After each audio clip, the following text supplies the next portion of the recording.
Make sure the inputs are incorrectly. There we go. All right. So now we should be able to be heard now. So hello everybody and welcome to the CCA League Season 2. I am DRF, joined by Mizuno to cover our very first match of the season between UH Premier and Griffink. Oh my goodness, this is so exciting. I mean, Season 2, we're back after a semester and we already got 60 teams in the league, and this is the first match that is being streamed here. We've already had a couple of matches play out the past week, but this is the first one being streamed via the official CCA channel. So let's take a look here between William and Mary versus UH Premier. Yeah, and taking a look at these comps here, I know everyone's still trying to figure some stuff out, but we do see the double Hydra coming out from either side, and on the side of Griffink, they have that double splash as well. Double crowd tank action, that'll be really good for zoning out the checkpoints and focusing on those key pressure points where the Hydra will be sitting on defense. So I'm curious how that will play out. As we're seeing here, there goes one crab tank popping off, trying to put some pressure against that Hydra like I called. And we're just kind of seeing some neutral play here. Both teams just kind of gauging each other and trying to size each other up. Yeah, they really are, but I mean, just look at how aggressive this, I believe, Griffink team is at the moment. And they do, sorry, my apologies, I had that reverse there, but UH Premier definitely leading this charge at the moment, able to break through that first checkpoint just 1 minute into this game, now popping out that tactical to boost up the rest of the team and keep this push going. Right, that was a great play to sustain this push, and we're kind of seeing some trouble here at right court. UH Premier taking out the crab tank in unison with some great teamwork there with the end zap. Now we're kind of seeing a little bit of control with the crab tank trying to stall the push a bit, but I mean, it looks like UH Premier is going to continue on with this push. Nothing has deterred them, really. No, nothing has deterred them quite yet, as, oh, that's going to be a wonderful pick there. That's going to be 2 down now on the side of Griffink, but they're doing an excellent job here, just trying to slow down UH Premier where they can. That Hydra getting a nice pick there as well, but this push is still going for just a little bit longer, and now with 2 down on the side of UH, make that 3 down. The Hydra doing everything they can to reset this tower and allow their team to start moving up a little bit. And it seems like for the first time in this game, they're going to be putting points on the board. Griffink's Hydra making some key plays to not only stop Premier's offense here, but also initiate a push of their own. Here comes that double crab tank, putting on just some immense pressure. The brush can barely move. We see that they blast through the first checkpoint here, and nothing is stopping them. I mean, 2 down on the side of UH Premier, and the tower is still going, and that Hydra just sustaining that push in the back. 3 are down. There is somewhat of a delayed grouping here going on here on the side of UH Premier, and they are in trouble, DRF. Oh, they definitely are in trouble now with that Booyah Bomb coming out as well. And they're really just making themselves at home in the base of UH Premier, but they're going to try to keep this tower alive. They don't quite have the numbers, but I mean, gotta give a lot of credit here to this Splash for being able to just hold this position, allow their teammates to get back in here, and not really give up any of that central map space. Right, exactly. The Splash acting as its own anchor in order to wait for their teammates to come back. However, we do see them kind of get a little far here into the tower, kind of hopping around and trying to find some picks of sorts, but unsuccessful. Meanwhile, UH Premier is gaining control back fairly quickly and gaining back some ground that they had lost on that push. A great team action there from UH Premier, and looks like this is the start of their own counter push going on here. Oh man, but I gotta give a lot of credit there to, I believe it was OK HB, or I forget what the exact letters were there, but they did so much for their team to just prolong that push and hold that positioning here. But now we do see UH Premier back in the driver's seat, riding this tower, trying to get back this lead but losing that Octobrush is going to be a major loss for them, as this Blaster is just holding these corners, not allowing them to make a move with this tower up into their base. So now UH Premier are going to have to take a step back here and get back, just maintain control of mid there, and that actually going to pay off beautifully for them, as doing so allows them to get 3 crucial picks. 1 minute to go, and this is going to be a huge opportunity. And the Hydra goes down, 2 go down. This is another delayed wipe, DRF. I mean, just all this, the mispositioning there from the Hydra just might have cost them the match. We're down with almost 30 seconds left, and they just made their way through that second checkpoint. Griffink is in a lot of trouble here. They're looking for some sort of way to get back in, but the special pressure and the chip damage from the Hydra and the brush is just all too much. They're 3 down again, and this Booyah is just looking to hold them back just a little bit longer, trying to stiff arm them. But they're still going. The brush is on the tower now. They're through the 3rd checkpoint. Oh man, and you know, at least with my experience on Hammerhead tower control, this is just kind of that oh no zone, where if the other team is this close to the checkpoint, it is most certainly a done deal, as is the case right here, right now. UH Premier taking game number 1 after quite a bit of back and forth there. They managed to finally get a grip of this match and run away with it. Yeah, I was gonna say, you would think that after the defensive hold by Griffink, they were able, and their Hydra was really well done. You would think that with that synergy with the Hydra and Blaster, they would be able to hold on much longer, but I think they were just overwhelmed by that point. Once they were just kind of caught off guard, and I mean, UH Premier did a great job of taking a couple of key picks and punishing them. Yeah, they really, really did. And it seemed like for a moment there that Griffink was going to be able to, you know, put themselves in that driver's seat and start to run away with it a little bit. I mean, OKXV did a phenomenal job just holding positions for their team, just being a constant menace, not allowing UH Premier to find their way back into mid, but I think it really fell apart once they lost that crucial positioning. And then from there, they started staggering, and once you stagger, it's over. Agreed. I think this was overall still a really competitive match, despite the knockout on the side of UH Premier. I mean, taking a look at the division as a whole and how the CCA Season 2 league has been set up, there are 5 divisions here, and this is a Division 3 matchup, that's nothing to sneeze at. A lot of these teams are completely brand new DRF, so it's kind of hard to gauge early on. These players had probably just come together in the span of just a couple of months. This is their first true bout into a competitive environment. None of them have, according to our research, have cited having any single competitive experience before, outside of course, playing in ranked or solo queue. Yeah, and you know, that was really part of the challenge for us, you know, as TOs to seed these teams, because it's like, how do you seed 45 teams that you're meeting for the first time? So it's right now, what I'm seeing between these 2 teams is these 2 are really well matched just based off of that first game alone. And I'm really excited to see what these teams are going to be bringing here in Rainmaker on Museum de Alfonsino. All right, we got UH Premier in the orange, rocking Necro's running a charger now. We see Space Seals, the anchor for Griffink, still holding on to that Hydra. So a couple of modifications for the comms going into Rainmaker Museum de Alfonsino. I'm curious how these adjustments will play into Griffink's matchup here.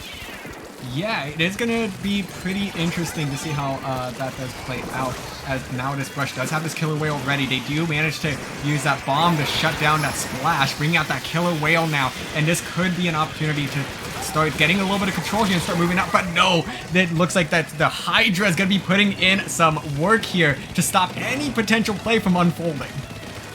This is pretty much a bloodbath, just trades going back and forth between both teams.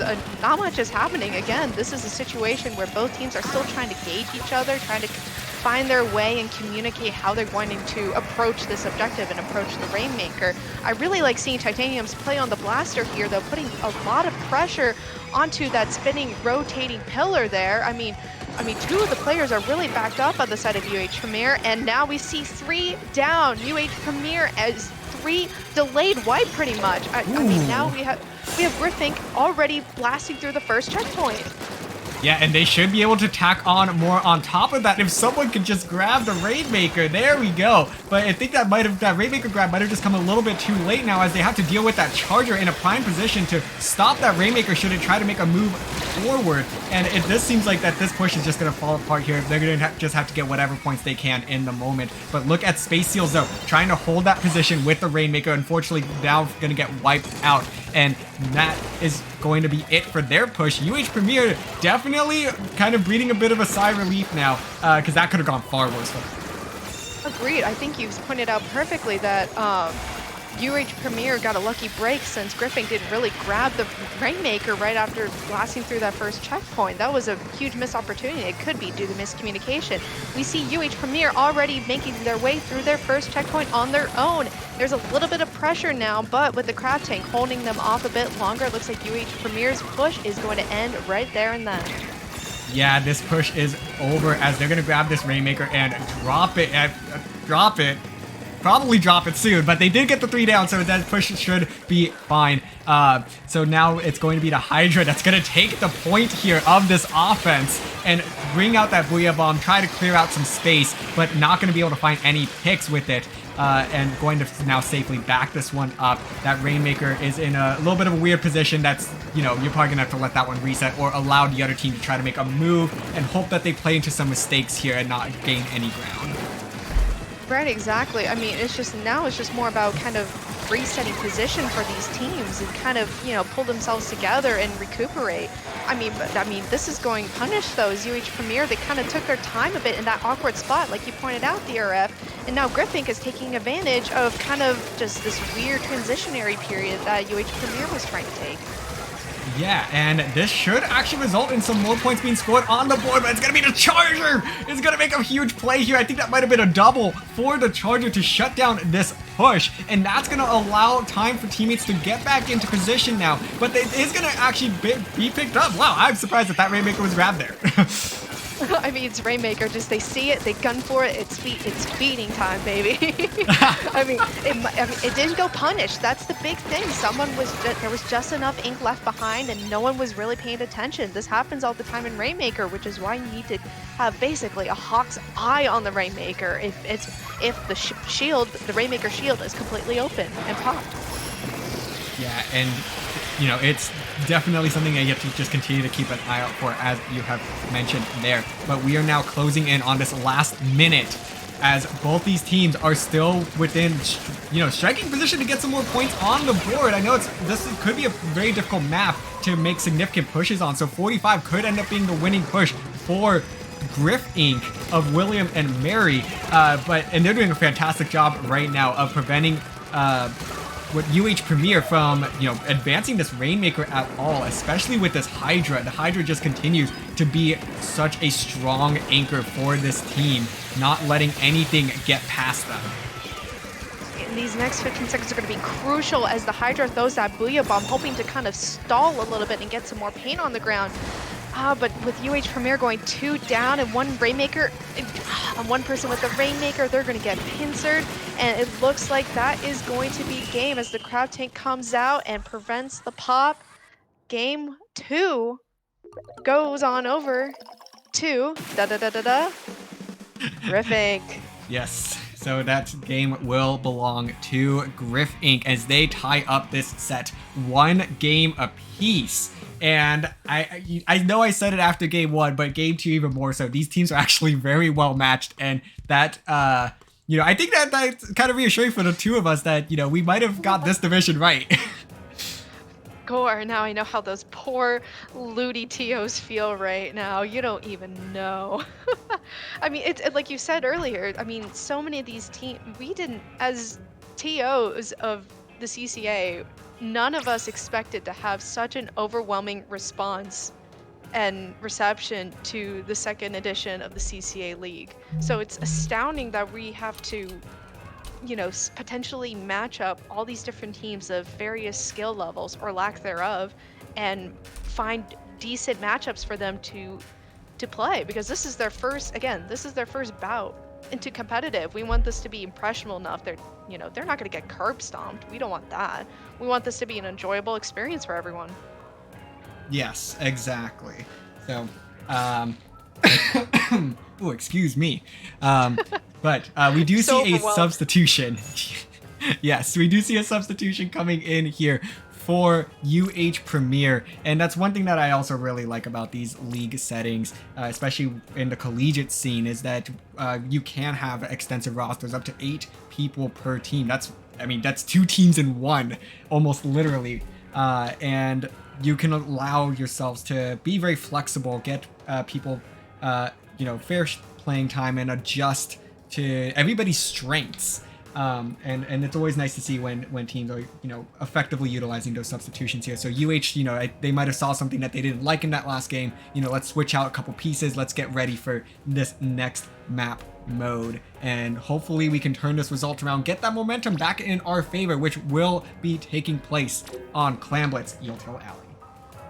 I mean, not to mention the extensive, with the team response that we've had for signups for the league.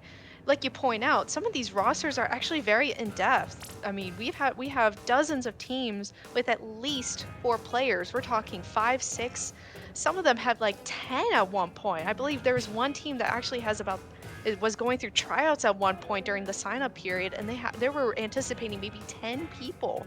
So I mean, having these extensive rosters at one school, I mean, how impressive is that? Oh, absolutely. And it's so nice to see. And then, hopefully teams that are in that situation are able to develop varsity JV teams, because the ultimate goal here, especially for us at CCA, is that we want Splatoon to be a legitimate collegiate esport and to receive that same recognition that the PC games do, like League of Legends, Valorant, Overwatch. So we're here to make that happen, hopefully. And we're going to go ahead and dive right into game number 3, Clamblitz on Eeltail Alley. Mizuno, looking at these comps, what's standing out? I mean, I see the Hydra comes back for Necro on Premier instead of the Charger, so kind of that flexible backline action going on. And then we see Space Seal still committing to that Charger, and we see the familiar kind of shooter compositions and the ink brush that most of these players have been feeling fairly comfortable with at this point. So hopefully these players will be able to take a lot of advantage of these corners, these really, intensive areas where there's going to be a lot of fighting. And I mean, already as I say that, 2 go down on the side of Griffink, which is a huge mistake. This is a great opportunity for Premiers. 3 are down now. It's just a Charger left. Yeah, and that Charger was actually in a bit of a position to try to stop that Clam from being dunked into the basket, but wasn't able to, get those tap shots in or, release the trigger fast enough. But they are going to get away with 2 Power Clams plus 1, which is a solid push for just 1 minute into this game. And I think for Griffink, they're definitely glad that did not spiral out of control. They were able to kind of reestablish their position here and be able to just stop that push right where it was. Griffin's regrouping effort was very well done, considering the fact it was a 3-down situation, leaving their 4 anchor behind to pick up the pieces and scramble for what's left. But I mean, now again, you think that after that moment they would have neutral, but this ink brush continues to be an issue for Griffink, and they're just kind of zooming around the map, putting in the clams into the basket and making another opening for Premier. And look at them go in with was that the Wraith Slider just now? I mean, there goes more clams into the basket. Oh my gosh. I am surprised that worked. I thought that was going to be a one and done push because, that's kind of how things unfold sometimes when you do have a brush that is leading an offensive push, and this push is still going. They do have the clams to finish this one off, but can they get that last clam in? And it seems like this is just going to be a fortified wall here from Griffink to stop this push in its tracks. 2 points remaining though, and that is a major mountain to climb if you're in Griffink's shoes. Right, exactly. And all this, like you said, was just spurred from just an ink brush running right through Griffink's defenses, right through the middle of the map. And Griffink's teammates were just able to follow up so effortlessly. That was great. We do see, though, that Griffink has 4 specials locked and loaded, ready to initiate something, but the Wraith Slider comes in and completely stops them in their tracks.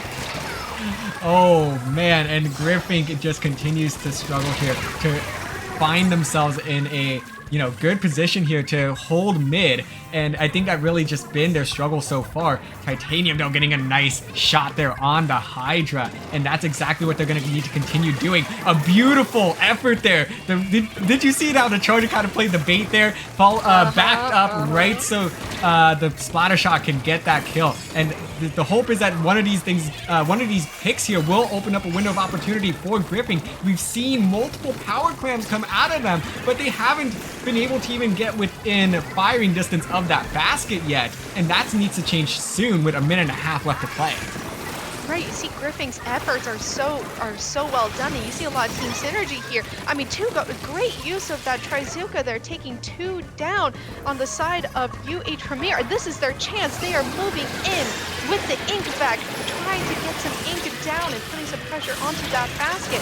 And the basket is open, and they're trying to toss those clams in, but we see the Tacticooler activated, and I think that kind of definitely put a stall into their efforts there, DRF.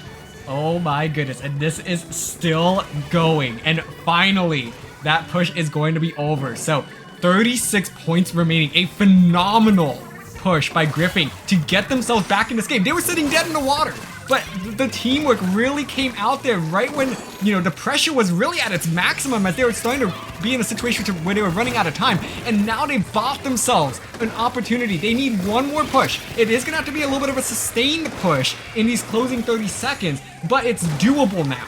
And that's just so important from what they managed to get out of that push. Don't pay attention to that scoreboard at this stage.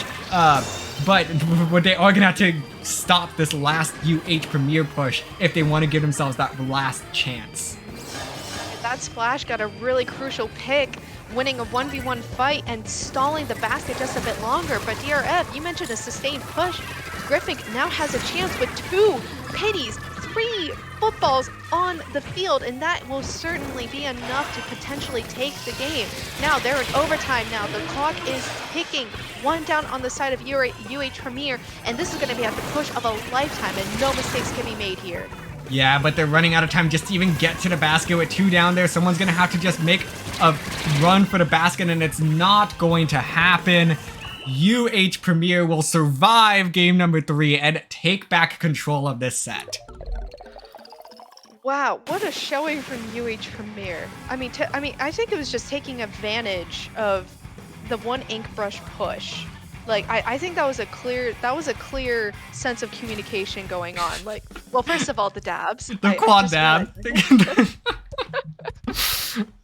Quad dabs. Quad dabs in the chat, please. But anyways, I think these teams have clearly been practicing, is what I'm trying to say, right? Oh, they were definitely. able to take advantage of a brush push, because I'm assuming the teammates were communicating and making calls to each other. The brush saying, hey, I have an opening here. I just threw something to the basket, come to me. And the teammates trusted and followed through. And that goes the same for Griffink. They were able to take advantage. I mean, that 3-ball push to get them back into the game. I mean, those efforts were clearly seen, and these teams have tons of potential, and no wonder why this match is so competitive. Oh yeah, I'm so glad to see that this match is as competitive as it has been so far. It really is anybody's game, and is continuing to be anybody's game. And we're gonna direct our focus to splat zones on Sturgeon Shipyard. We've seen both of these teams bring out the Hydra and Charger, which on Sturgeon Shipyard, that's such a focal point of your comp, because you need to be able to get your players set up on those high perches overlooking the zone, and hopefully be able to pick off some people to open up that space to paint the zone and get the objective in your hands. Right, exactly. This is just basically going to be the battle of the anchors, battle of the backlines in a way. I think whoever has the stronger, or maybe I should say more effective anchor, who's able to support their teammates the best, will probably be the ones to take this match. And also, I want to talk for a second here. This, Splatoon 2 maps are kind of a bit of an interesting opinion here in the community, since it's, bringing back something that's old and maybe stale, but also spinning it into something new. So I'm curious how these teams are going to approach this kind of map mode combo. Oh, absolutely. And, you know, it's going to be interesting because, like, we don't exactly know these players from Splatoon 2, so there could be some fresh takes, some fresh comps that we see here. And actually, we do see the Explosher coming out along with the E-Leader. So both of these are very strong weapons on this map and weapons that we had not seen from either side yet. So this is going to be a pretty interesting one to see whose adjustment is going to work out better. Premier in the yellow and Griffink in the purple. Griffink has the VDS also going on, making its first appearance, which is an interesting pick to say the least. And oh my gosh, that reef slider from Premier. Hold on, hold the phone. 3 down on the side of Griffink. Oh my god, I was too busy admiring the VDS pick that the reef slider just came in and just made tons of room for Griffink to just come in and take advantage of the zone. And I mean, look at this here. The flank almost working out. It seemed like Premier had no idea that was even coming. So you know, it unfortunately just didn't quite work out there for them. But they are in control of this zone. But they're gonna actually lose it. They backed off of that objective maybe just a little bit too much, and it's gonna swap hands here. It looks like the wave break, no one was actually really protecting that wave breaker, and someone was actually truly on the zone. I think they kind of played it a little bit too cautiously, and kind of their attention was kind of divided, it seems like. What a great use of that reef slider, though, to stop the crab tank and drain its HP and get the kill at the same time. I mean, this is just a bloodbath for the zone at this point. Oh yeah, it absolutely is. And we're going to see this go into neutral here in just a second. It's going to be a 2v2 to claim this zone. And they're going to it's going to be Premier that does find that crucial pick to secure the zone back in their hands before the lead can be exchanged there. And now they're going to continue to just go back and forth with this zone. A lot of the rain coming out, a couple of other specials as well. And it's just who is going to, you know, find those picks first. Whoever gets those picks is who's going to get control of this zone and should hopefully get through that penalty and start putting more points on the board. So really crucial back and forth here. The winner going to be in a strong position. I was going to say that NZAP was facing a lot of pressure from the shooters and the Explo. I have to briefly mention the Explo here because its beaming pressure is so strong in this new game. I mean, with its specific special, with the rain and painting effectiveness, it's really paying its dividends right now. Getting a clean wipeout here on the side of Griffink. This is looking like a really good position as they are done with their penalty. And that is exactly what I was saying there, with whoever got control of that zone first was going to be in a strong position to ride this objective out and get some very meaningful points on the board as we see the reef slider cancel there. That's going to be 2 down, make it 3 down on the side of Premier. It's going to be William and Mary now that are looking to secure the knockout. 10 points remaining and no one from Premier in sight. This is going to be real close as they just need to get back control of the zone. It is theirs, but they lose 3 members. Oh my gosh. I was just sitting here with bated breath. I thought Griffink was going to take this one home after that, basically that double wipeout, but somehow that Brush's distraction efforts were completely paid off at the end there. And, oh my gosh, we are in for a match here. Griffink is already trying to get through these penalty points again. Oh my goodness. I am speechless right now, but there's still another minute left to go as it is going to be Premier that needs to figure out how to dig themselves out of this hole. They are, you know, they do have significant points on the board here. They're almost done with their penalty. So if they can just find a couple of picks, they'll see the exact same run that the other team saw just moments ago. And they might be able to secure the knockout themselves. But of course, as I say that, we are going to get a zone change now. And this is not going to be looking good for them. This is just a constant tug of war here, and Premier is just struggling to find the just enough picks to completely secure the zone and set up a defensive line, right? Because what UH Premier is struggling so hard to do that because now we're going to see this constant back and forth where Griffink is able to just kind of tug a little bit more and get back the zone. They're able to put some rain down. The wave breaker is going to expose some holes. I mean, now we're 10 seconds left, and UH Premier has got to get control of the zone. They do, and they're not going to find it in time.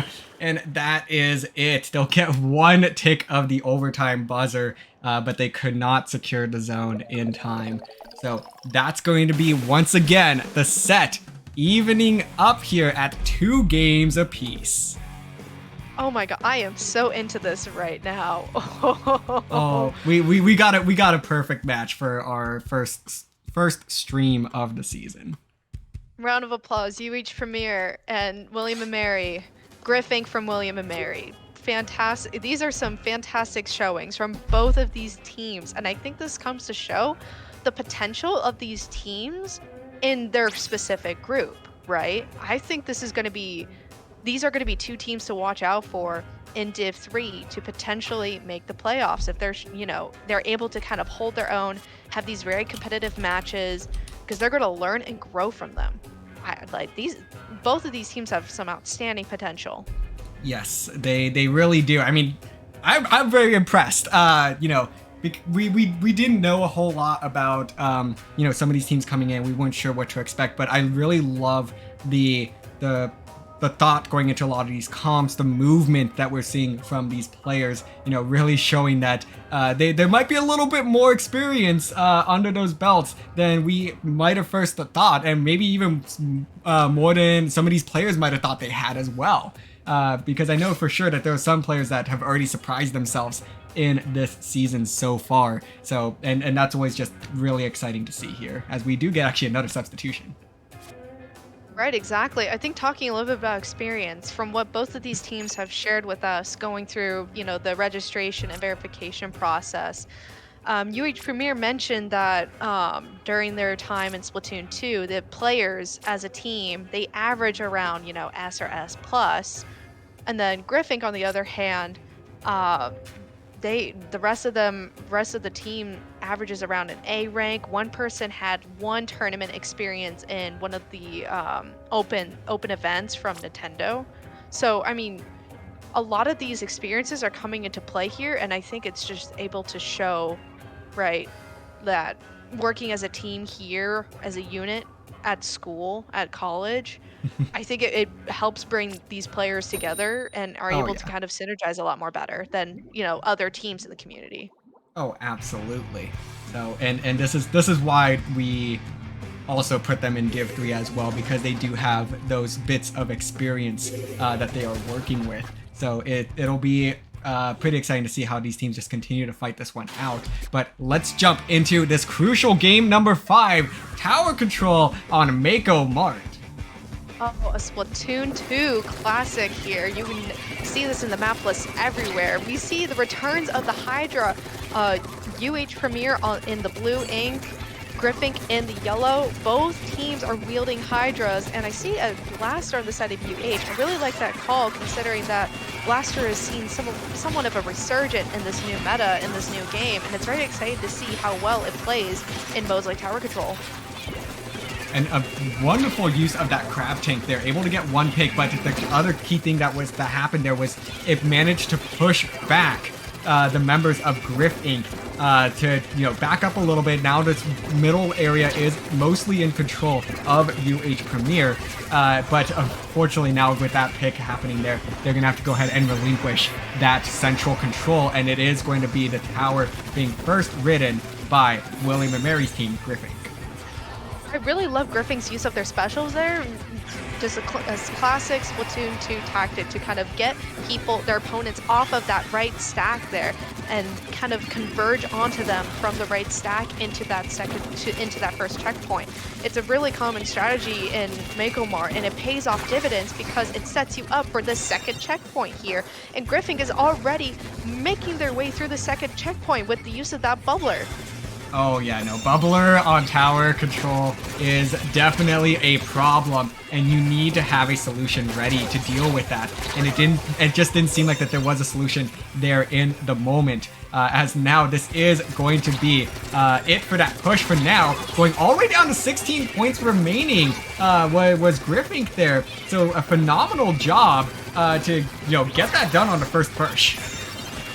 Right, exactly. I mean, this was such a strong effort, and that just wasted 2 minutes off of UH Premier's precious time to get back control. I mean, they did so very quickly right now. We already kind of see them kind of converging onto this right stack here and activating specials. So while time lost, I think they're in a very valuable position right now to create a counter push and get some points on the board. Yes, and my apologies. I believe we were misspeaking about the teams. We had them a little bit reversed there. But yes, now it is UH Premier that is in the lead here, pushing that all the way to 16 points remaining. And right now they have quite a bit of map control to work with as well. So they are gonna try to pick up where they had left off. A beautiful take on that crab tank. And that's going to open the door wide open for them to just continue this push and try to pick up where they left off. I mean, yeah, this constant sustained pressure is just huge because they're going to get more and more just ground onto their side. We do see a very smart jump back here on the Hydra because they were just left all by themselves. I mean, they did have the tactic cooler juice, but I think it was still the smarter play here to kind of return back to base, regroup, and reevaluate and re-strategize here. Oh, but look at this, the double crab tank. One riding the tower, one following the tower. It doesn't look like they were able to get a whole lot done there, but you just see 2 crab tanks. You're not going to mess with that. You got to back off just a little bit and respect the double crab. See multiple crabs on the map. I just kind of think of the Crab Rave song, and then I just start bouncing along in my head. And that's what I'm seeing right now. Like, now I'm just imagining 2 crab tanks on the tower just going back and forth like the Crab Rave is. Yes. Okay, totally off topic though. 1 minute left to go. Hydra getting a clean pick, but going down to the blaster. I mean, we're just seeing constant picks back and forth here as they're trying a desperate effort to kind of gain some ground here to make this push. And a nice throw of the wave breaker there too by the blaster. Yeah, possibly maybe a little bit too aggressive with that wave breaker there, but it is able to tag just a couple of members. So it looks like the job was done. The wave breaker did exactly what it needed to do, and this tower is still moving all the way to that second checkpoint, but that is going to be 2 members down for Griffink. And now they are, with 30 seconds remaining, they're going to have to get their numbers back here. A couple of very dangerous jumps there that are not going to pay off. A crucial mistake for Griffink. They're not going to be able to get back into this with 15 seconds to go. The UH Premier doesn't need to touch this tower. They can just stand right in front of it and hop on at the last second if they need to. This should go to UH Premier in these last closing seconds, barring a miracle. Wow, the delivering blow, that overextension, because I can understand though where Griffink is coming from here though, because they're with time ticking and they are desperate in need of points and to get through these checkpoints. Like, they have to be aggressive in a way, but they overextended at the same time. It's a terrible balancing act, and something that everyone struggles with, because I mean, what else are you supposed to do?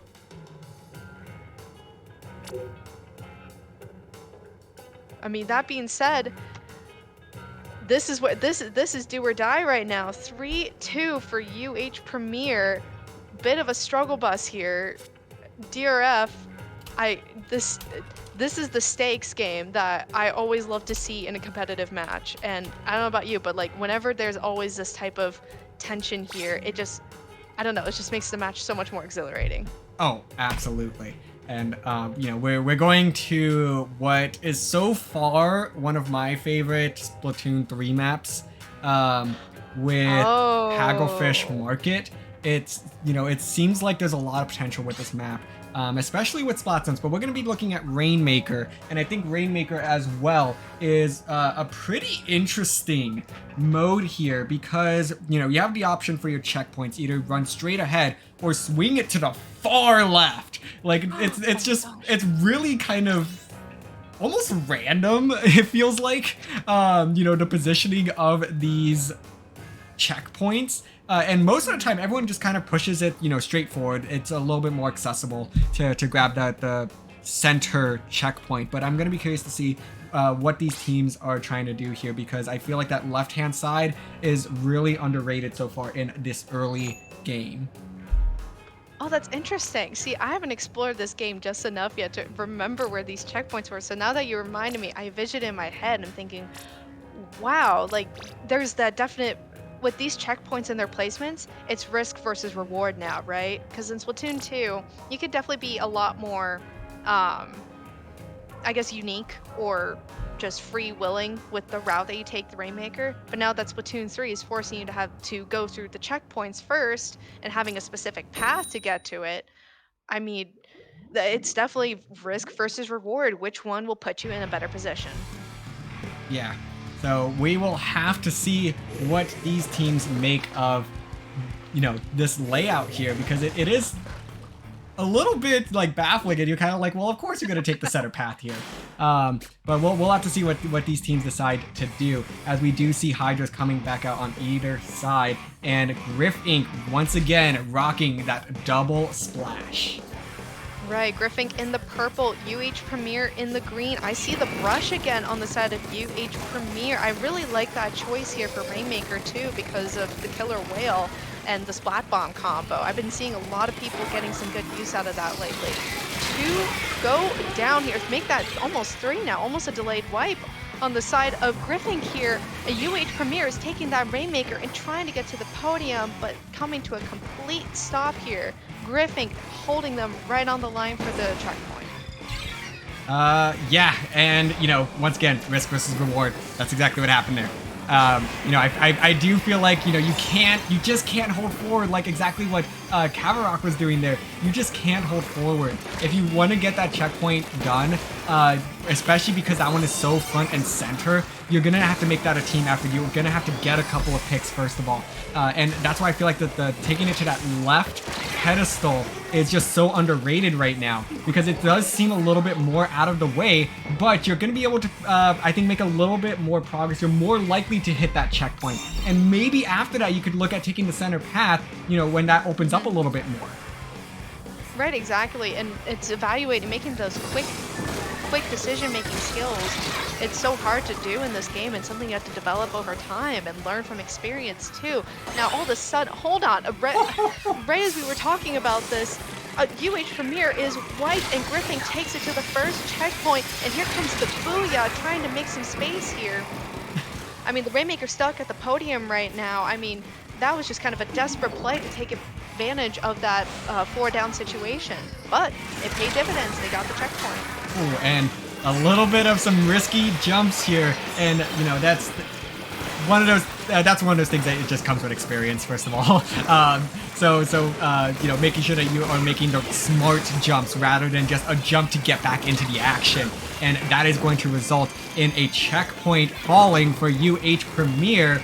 But they still need to pick this up and push it just an inch further in order to get back the lead, because they are the second ones to the checkpoint here.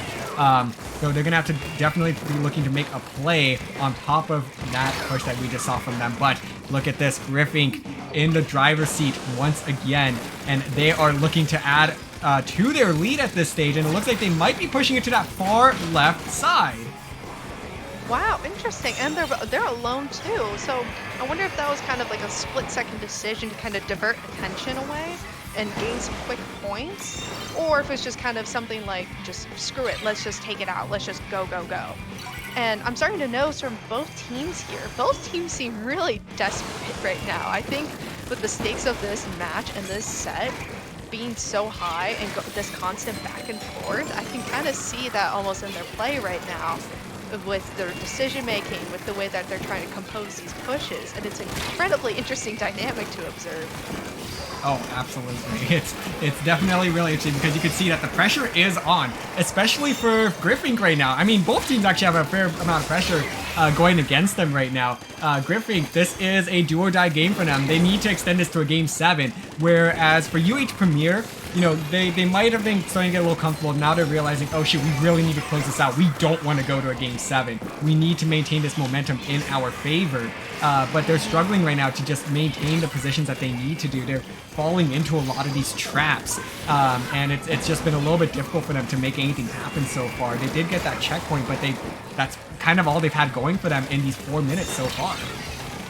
This might be the play that they need, though, to go down on the side of Griffink. The Hydra alone on Canopy. I think they're just kind of waiting and kind of trying to seize this right opportunity. I mean, another 2 go down. The same 2 players on the side of Griffink go down again, and it's back to the Splash and the Hydra just waiting for their teammates to return. This is UH Premier's opportunity here. But right as I say that, I think the Splash made some miracle plays in mid. Yes! Now we're back to square one again, and what just happened?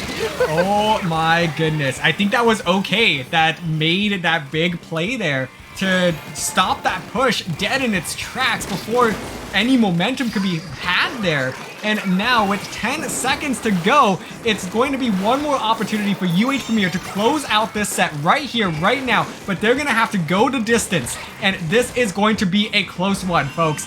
Buckle up. We are in for a ride, as that is going to be the blaster going down. And no, as I say that, okay, once again making the hero play. And we are going to Game 7. Game 7. What? Oh, what? My goodness. Oh my god. Okay on the Splash. Coming in, that's MVP right there for this set. Clutching it for Griffink to taking this set to Game 7. Holy moly. Wow, what a momentum shift here. Just uh-oh. Uh-oh, yeah, I am right there with you on that one. Wow. I mean, we could not have written it better ourselves, Mizuno. This is just the perfect way for us to open the season officially on the CCA Twitch channel. Going to Game 7 between UH Premier and Griffink, and we're going to Clamplets! We're going to Clamplets mincemeat. Whew, alright, hold on, let's talk about this map first, being a Game 7. Because that's kind of silly, right? Like, let's explain the fact here. The game has only been out for a month now, right? It came out September 9th, correct? We are literally we just finished 4 weeks in. We're now into 5 weeks into this game. Mm-hmm. This game is constantly evolving. And I think, here at the CCA, we decided to give as many map mode combos, all are into consideration. All of it's fair game. It's too early to tell what's going to be good or bad. It's really hard to tell. So unless you're Mahi Tower Control. Okay, well that one we caught early, thank God. I'm glad we caught that one. That one, even at the big house, I remember everyone was making jokes and ratioing Mahi Resort Tower Control. So I'm glad at least we caught that one. This one I feel like has got its bad impression because of the the Splatoon 3 showcase in back in West. what was it? PAX West back in late August, early September. Yes. Well, let's see how these two teams play this one now. If we are in for an intense match here, folks. Oh man, so we see UH Premier in the yellow, Griffink in purple. Taking a look at these comps, Mizuno, what are you noticing? Griffink with the squeezer. Oh boy, this is a very nice pick here because of the splash wall on the corners here and onto this bridge. It's a very interesting kind of anchor pick here, but I really like it. I really like the potential of Squeezer. Meanwhile, on the side of UH Premier, I see the Hydra come back. Delicious. Yeah, and I'm right there with you on noticing that Squeezer, and this is the first time that we have not seen a backline come out for Griffink, and I think this is actually the perfect opportunity for them to do that, as that Squeezer does go down to a suction bomb. But this map, you don't necessarily need a backline. This one is, I feel like, one of the more aggressive map modes that you could have here. But the backline can definitely help, especially because there are so many greats as well. So there is a little bit of give and take, as with every comp choice that you make. And now this Booyah Bomb going to be trying to get a couple of members here, hopefully opening the door for UH Premier, but that is not going to be the case as they go 2 down themselves, and it's going to be Space Seals that is going to start pushing forward, but they have a couple of people coming in from spawn that's going to force them to back out. This is just already such a chaotic matchup with these constant backs and forths, 2 going down on each side of the field. I mean, there's just so much pressure from both sides that, again, this is just a constant tug of war of give and take. And we're gonna need to see some massive plays to distinguish who is going to make that first push into the basket. I mean, we already see here one big punishment here is the Zipcaster from the brush going in alone and not getting some picks here. 2 go down on the side of Griffink, and this might be UH Premier's chance. And you know what also very well might end up happening here, like just with the pace of how this game's been going, this could just be first team to score wins. You know, that's kind of what we've seen so far. It's been very stalemated. We've only seen, you know, 1 or 2 people go down at a time on either side. So you're really going to need to get a full wipe here, it seems. Maybe 3 down could give you that opportunity as well. But it's going to take a lot to get that first push in. Right, exactly, because with all these constant trades and backs and forths, there's just no true ground to gain on either side unless, like you said, it is a 3 to 4 down situation, because that's when you can take complete and utter control.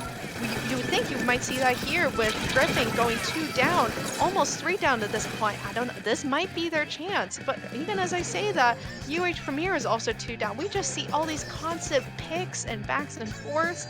I mean, we're 2.5 minutes in and nothing has scored. I think the curse of PAX West has returned to the CCA League. Oh man, yeah. You know, watch this game's also gonna find its way to push itself to 7-8 minutes possibly. But we do see a power clam. This is probably like the second or third power clam that we've only the second or third that we've seen so far in this game. So once again, just continue to be stalemate at 14 clams apiece on either side. The Rush gonna be losing a few clams there though for UH Premier, but oh, finally 2 power clams though from Griffink. So they're in a very strong position here. They just need to get the picks, and that crab tank looking to find them, but they're not going to get them quite yet. And they're going to get retaliated by this Inkzuka. That's going to be 3 down from Griffink. So this could be a huge opportunity now, possibly the delayed wipe here. But no, there is no follow-up at this stage for UH Premier, and that's a huge missed opportunity. They just did not have the clams to make anything happen.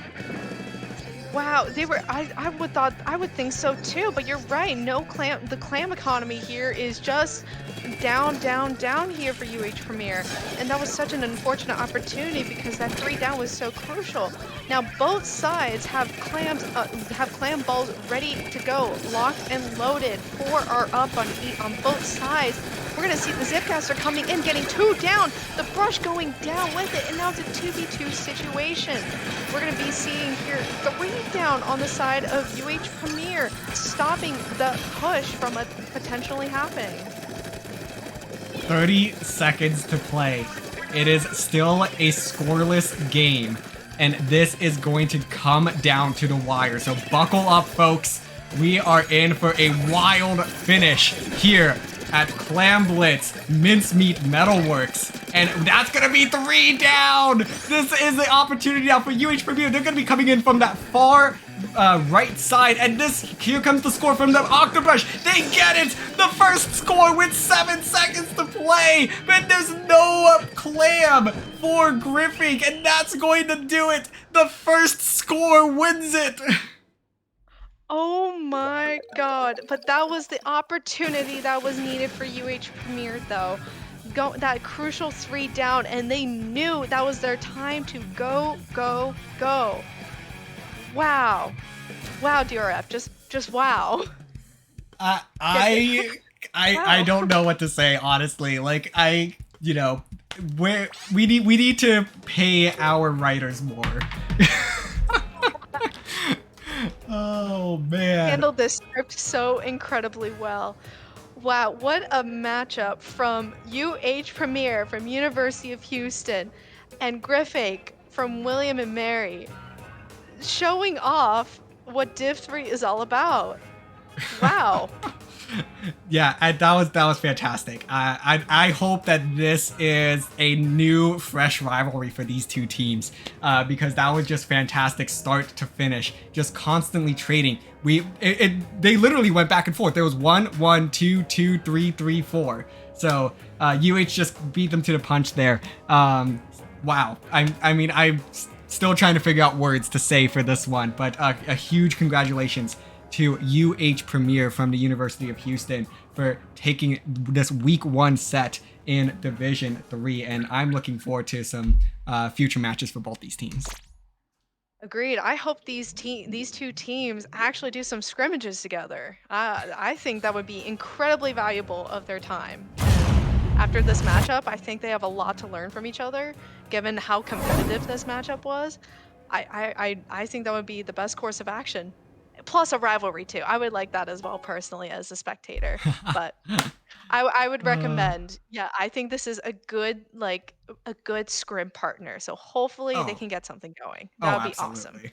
Wow. I'm so excited that we got this one on stream here. That was amazing. So, thank you everybody so much for joining us here. Fantastic games between these two teams, but that is not it for us quite yet this week. We do have another stream coming up tomorrow, a double header with 2 matches from Division 1. So we are going to be seeing our top teams in this league based on seeding play out their first matches. So you do not want to miss that. That is going to be starting tomorrow at 7 p.m. Eastern, 4 p.m. Pacific. So be sure to tune in for that. Correct. You guys do not want to miss that. So be sure to follow the CCA Twitch channel and our Twitter, CCA_Splatoon. DRF, where can the good folks find you? Yeah, find me on Twitter at DRF_Splatoon and on Twitch, Triton DRF. Mizuno, how about yourself? You guys can find me over on Twitter and Twitch, MIZU_N0.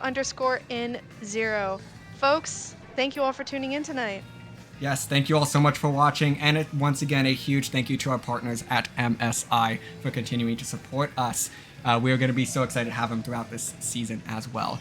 Thank you all so much for tuning in to our first league match of Season 2, and tune in tomorrow for more collegiate Splatoon action. Good night, everybody.